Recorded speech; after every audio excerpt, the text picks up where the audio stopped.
औज़ु बिल्लाहि मिनश शैतानिर रजीम बिस्मिल्लाहिर रहमानिर रहीम। एक बादशाह, उसकी 7 बेटियां थी। एक दिन बादशाह ने अपनी सातों बेटियों को बुलाकर पूछा कि मैं तुमसे एक सवाल पूछूंगा, जिसका जवाब मुझे अच्छा लगा इसको मैं मनपसंद इनाम दूंगा। सब एक कतार में खड़ी हो जाओ और सब एक एक करके जवाब दो कि तुम किसका दिया खाती हो और किसका दिया पहनती हो।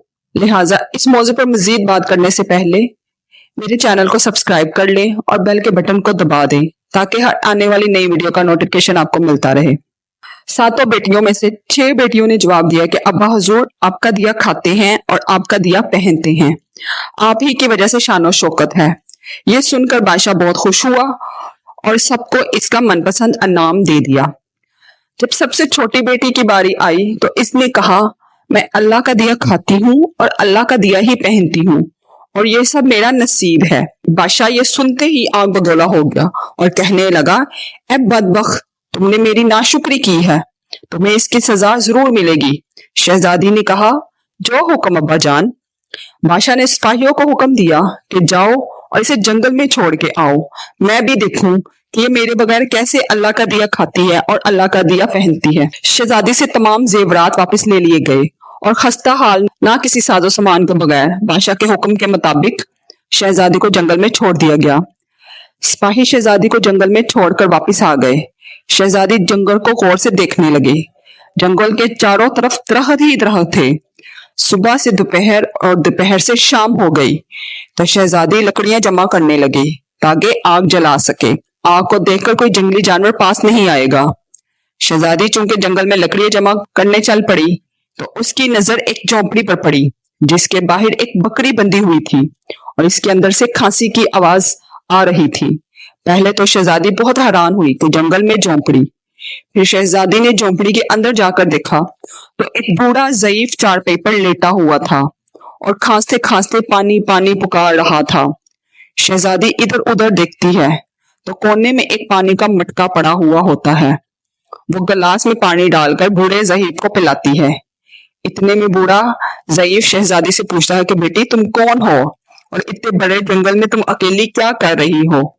तब शहजादी ने उसे पूरा माजरा बताया कि वो एक बादशाह की बेटी है और यहाँ तक कैसे पहुंची। सब कुछ ज़ईफ आदमी को बता देती है। बूढ़ा आदमी उसे झोंपड़ी में रहने को बोलता है और कहता है कि मैं शहर में काम करता हूँ और सुबह होते ही शहर को चला जाता हूँ और 8 दिन के बाद आता हूँ। तुम आराम से झोंपड़ी में रह सकती हो और इस झोंपड़ी में खाने का तमाम सामान पड़ा है और पानी के लिए नदी भी पास ही है, उधर से मटका भर लिया करना। सुबह को बूढ़ा शख्स शहर चला जाता है तो शहजादी यहाँ अकेली झोंपड़ी में रह जाती है। वो झोंपड़ी की सफाई करती है, फिर बकरी का दूध निकालती है। आधा वो अपने लिए रख लेती है और आधा बाहर एक कोने में रख देती है ताकि कोई जानवर रात को भूखा प्यासा होगा तो वो पी लेगा और खुद अंदर आकर सो जाती है। सुबह जब वो उठती है और क्या देखती है, दूध का बर्तन खाली और पास एक लाल पड़ा हुआ है जो देखने में बहुत नायाब और कीमती मालूम होता है और पास ही सांप के निशान भी नजर आते हैं। तब शहजादी को याद आता है कि बचपन में उसने सुना था कि जब कोई नायाब सांप बहुत खुश होता है तो ऐसा लाल उगलता है जिसकी कीमत हीरे जवाहरात से भी महंगी होती है। शहजादी हैरान होती है कि सांप भूखा होगा तो वो दूध पीकर खुशी में लाल छोड़ गया है। फिर वो लाल उठाकर अपने पास रख लेती है और फिर शहजादी अगली रात बर्तन में दूध रख देती है। अगली सुबह जब वो देखती है तो फिर एक लाल होता है। ऐसे ही करते करते 7 दिन गुजर जाते हैं। शहजादी के पास 7 लाल जमा हो जाते हैं और इस दिन बूढ़ा ज़ईफ भी आ जाता है। तब शहजादी उसे लाल दिखाती है और सारा वाकया बताती है। बूढ़े ज़ईफ को 3 लाल दे देती है और कहती है, इसे शहर में जाके बेच दो और आते वक्त अपने साल महल बनाने वाले मजदूरों को साथ ले आना। बाकी 4 लाल वो अपने गले में माला के तौर पर पहन लेती है। कुछ ही महीनों में जंगल में एक आलीशान महल तैयार हो जाता है जिसमें बूढ़ा ज़ईफ और शहजादी रहने लगती है। ऐसा खूबसूरत महल जिसमें हर आराइश, नौकर चाकर, दुनिया की तमाम नेमतें मौजूद होती हैं। शहजादी जंगल में लकड़ी की फैक्ट्री लगा देती है जिसमें गरीब काम करते हैं और इनकी रोटी भी चलती रहती है।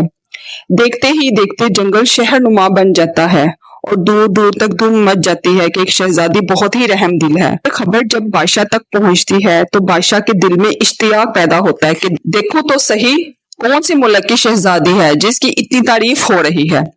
बादशाह सिपाहियों के हाथ पैगाम भेजता है शहजादी से मिलने का। यहाँ शहजादी के सिपाही जब शहजादी को बताते हैं तो शहजादी ये हुक्म देती है कि बादशाह सलामत एक ही शर्त पर हमसे मिल सकते हैं कि वो अपनी तमाम बेटियों के साथ आए। सिपाही बादशाह को पैगाम दे देते हैं। एक दिन बादशाह अपनी तमाम बेटियों के साथ शहजादी के महल जाता है। शहजादी इन सब से चेहरे पर निकाब डाल के मिलती है और इनके लिए 7 रंग के खाने पेश करती है और हर खाने के साथ इसी रंग का जोड़ा और जेवरात पहनकर आती है। महल की शानो शौकत खूबसूरत थी और शहजादी का अंदाज बादशाह और बादशाह की बेटियों को बहुत हैरान और मुतासिर करता है। आखिर बादशाह कह देता है कि तुम मेरी बेटी की जगह पर हो और मैं भी तुम्हारे कहने पर अपनी तमाम बेटियों को अपने साथ लेकर आया हूँ, फिर हमसे ये पर्दा कैसा। बहुत इसरार पर शहजादी कहती है ठीक है, मैं तैयार होकर आती हूँ। फिर बादशाह की तमाम शहजादियां आपस में सरगोशी करने लगती हैं कि इतनी तो तैयार है, इतने महंगे जेवरात पहन रखे हैं, अब और कितना तैयार होकर आएगी।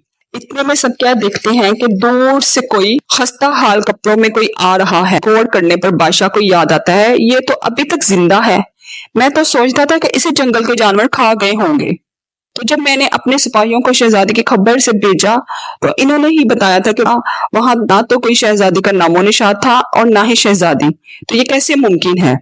तो बादशाह खुशी से झूम उठता है और कहता है कि शहजादी को बुलाओ, मैं शहजादी से तुम्हें आजाद करवा कर ले जाऊंगा, चाहे वो तुम्हारे बदले मुझसे मेरी सारी बादशाहत ही मांग ले। ये सुनते ही शहजादी बोलती है नहीं अब्बा हजूर, मैं ही वो शहजादी हूँ। मैं ना कहती थी कि मैं अल्लाह का दिया खाती हूँ और अल्लाह का दिया पहनती हूँ, बस उसी अल्लाह ने मुझे कहां से कहां पहुंचा दिया कि आज मैं आपसे भी ज्यादा अमीर हूँ। फिर शहजादी अपना तमाम हाल बयान करती है को इस मुकाम तक कैसे आई और दिखाती है अपने गले में माला जिसमें अभी भी 4 लाल मौजूद हैं। ये बात सुनते ही बाकी तमाम शहजादियां दिल में रश्क करने लगती हैं कि ऐ काश हमने भी तब यही कहा होता कि अल्लाह का दिया खाती हैं और अल्लाह का दिया पहनती हैं। तो दोस्तों, हमेशा अल्लाह ताला की जात पे यकीन रखो, वो जिस हाल में भी रखे हमेशा हमें शुक्र अदा करना चाहिए। आज के इस दौर में हमें अपने बच्चों की ऐसी तरबियत की बहुत ज्यादा जरूरत है और बच्चों की आखिरत की फिक्र भी वालिदैन को ऐसी ही करनी चाहिए जैसे हम अपनी आखिरत की फिक्र करते हैं। एक छोटा सा खूबसूरत पैगाम खास तौर पर हमारे उन नौजवानों के लिए है, इसलिए इसे ज्यादा से ज्यादा शेयर करें। शुक्रिया।